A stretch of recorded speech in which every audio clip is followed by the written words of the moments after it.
तो हम लोग अब पढ़ने वाले हैं नेक्स्ट इंडियन काउंसिल एक्ट, जो है इंडियन काउंसिल एक्ट 1892।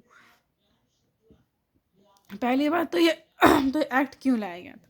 ये एक्ट का बैकग्राउंड था कि 1885 में इंडियन नेशनल कांग्रेस का फॉर्मेशन हुआ, और इंडियन नेशनल कांग्रेस बोला था कि जो इंडियन काउंसिल एक्ट 1961 था वो सफिशिएंट नहीं था, और वो बहुत सारा डिमांड्स कर रहा था। इसी डिमांड्स को फीड करने के लिए लाया गया इंडियन काउंसिल एक्ट 1892। तो हम लोग पहले जानते हैं इसका बेसिक फीचर्स, जैसे control of government of India. ठीक है, control of government of India पहले किसके हाथ में था? सेक्रेटरी ऑफ स्टेट के हाथ में था, जो ओवरसीज रह के उसको देखता था। इंडिया में उसका वॉइसरॉय था, उसका मैसेंजर। तो फिर ये हो गया, तो ये सेम था। एडमिनिस्ट्रेशन भी सेम था, वॉइसरॉय था, वॉइसरॉय के अंदर 6 मेंबर था, उसके बाद फिर प्लस एडिशनल मेंबर था। ठीक है, तो ये सब भी सेम था। ठीक है, सेंट्रल लेजिस्लेचर में क्या हुआ? बहुत कुछ चेंज हुआ। ये जो एडिशनल मेंबर्स हैं, कहाँ के? हाँ, ये जो एडिशनल मेंबर्स है, ये जो एडिशनल मेंबर्स है, उससे पहले हम लोग जानते हैं कि कांग्रेस क्या डिमांड कर रहा था। कांग्रेस डिमांड कर रहा था डिस्कशन नॉट अलाउड, के नॉट क्वेश्चन। हाँ, देखिए सेंट्रल लेजिस्लेचर में पहले क्या था कि डिस्कशन अलाउड नहीं था। मान लो कि अगर अगर सेंट्रल लेजिस्लेचर नहीं, अगर सेंट्रल एग्जीक्यूटिव कोई अगर एग्जीक्यूटिव काउंसिल कोई भी लॉ बना देता है तो उस पर डिस्कशन नहीं हो सकता, और उसके लॉ को क्वेश्चन नहीं कर सकता एडिशनल मेंबर्स वाला। तो उस समय कांग्रेस था, तो कांग्रेस का कुछ कुछ डिमांड्स था। पहला था कि जो एडिशनल नंबर का जो मेंबर है उसको इंक्रीज़ करना चाहिए। दूसरा था कि जो नॉमिनेटेड होता है एडिशनल मेंबर, उसको नॉमिनेट नहीं इलेक्ट करना चाहिए। तीसरा था कि सेंट्रल लेजिस्लेचर में फाइनेंशियल डिस्कशन भी होना चाहिए। चौथा था कि जो इंडियन सिविल सर्विसेज है वो इंडियंस के लिए भी होना चाहिए। चौथा जो मिलिट्री एक्सपेंडिचर है उसको रिड्यूस करना चाहिए। नेक्स्ट था क्वेश्चन आस्क करना चाहिए लोगों को। ठीक है, लेकिन इसमें फिर कितना ये लोग का डिमांड को सुना गया। तो हम लोग का एडमिनिस्ट्रेटिव चेंजेस में क्या किया गया? पहला तो एडिशनल मेंबर्स का नंबर को इंक्रीज कर दिया गया।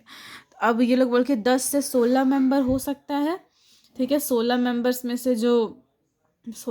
से 6 मेंबर होगा वो ऑफिशियल मेंबर्स होगा, जो नॉमिनेटेड होगा वायसराय के द्वारा। बाकी जो 10 मेंबर होगा वो नॉन ऑफिशियल। हाँ, और हाँ, इसमें इंडियंस नहीं हो सकता, उसका फिर नॉन ऑफिशियल मेंबर है 10, उसमें से 5 जो होगा वो नॉमिनेटेड वॉइसरॉय के द्वारा होगा, इसमें इंडियंस हो सकता है। बाकी 6 मेंबर होगा nominated by provincial assembly of Bombay, Bengal, Madras and North West Frontier. ठीक है, तो ये है कि 6 गो उधर वहाँ से नॉमिनेटेड होगा, फिर एक है nominated of chamber of commerce. ठीक है, तो ये 16 हो। ठीक है, अब है कि ये ऑफिशियल्स, मतलब ये 6 ऑफिशियल्स, और जो ये 6 ऑफिशियल्स है वो लोग हमेशा मेजॉरिटी में होने चाहिए। मतलब ऑफिशियल्स का नंबर हमेशा नॉन ऑफिशियल से ज़्यादा होना चाहिए। ठीक है, मिला जुला के मतलब ऑफिशियल्स में कौन कौन है? पहला तो ये 6 मेंबर जो वॉइसराव के इलेक्ट मतलब इसी में है वो, और यहाँ का 6 मेंबर, इसका नंबर हमेशा, मतलब ऑफिशियल्स का नंबर हमेशा नॉन ऑफिशियल से ज़्यादा होना चाहिए। ठीक है, तो ये हो गया मेजर चेंज। और चेंज किया गया और चेंज किया गया कि जो सेंट्रल लेजिस्लेचर में फाइनेंशियल डिस्कशन, बजट पे डिस्कशन अलाउड था। दूसरा हुआ कि जो क्वेश्चंस था वो आस्क किया जा सकता था, मतलब जो ये वाला मेंबर है नॉन ऑफिशियल मेंबर, वो मतलब जो एडिशनल मेंबर है वो सेक्रेटरी काउंसिल से, मतलब एग्जीक्यूटिव काउंसिल से क्वेश्चन कर सकता है, पर पहले तो उसका 6 दिन का नोटिस पीरियड देना होगा। और अगर क्वेश्चन पूछ लिया गया और आंसर दे दिया गया तो कोई भी सप्लीमेंट्री क्वेश्चन पूछने का राइट नहीं है। ठीक है, उसके बाद फिर एग्जीक्यूटिव काउंसिल में इंडियंस अभी भी नहीं हो सकता है। उसके बाद फिर क्या, मतलब एडिशनल में हो सकता है, एग्जीक्यूटिव काउंसिल में इंडियंस नहीं हो सकता है। ठीक है, प्रोविंशियल लेजिस्लेचर में भी बहुत सारा चेंजेस किया गया।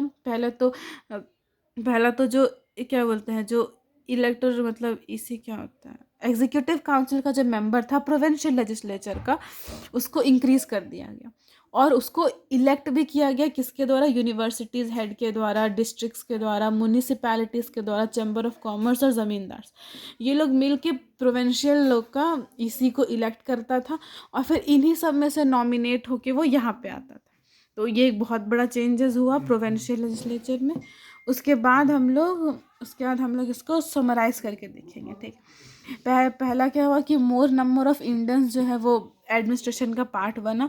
दूसरा क्या हुआ कि जो रिप्रेजेंटेटिव गवर्नमेंट, जैसे यहाँ पे छोटा सा इलेक्शन हो रहा है, वो रिप्रेजेंटेटिव गवर्नमेंट का फर्स्ट फॉर्म है।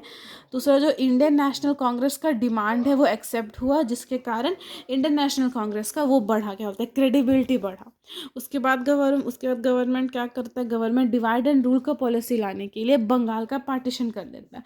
अब बंगाल का पार्टीशन के बाद क्या होगा, फिर रिवॉल्ट होगा, फिर नेक्स्ट काउंसिल एक्ट आएगा, काउंसिल एक्ट 1909। ये हम लोग नेक्स्ट वीडियो में देखेंगे। Thank you.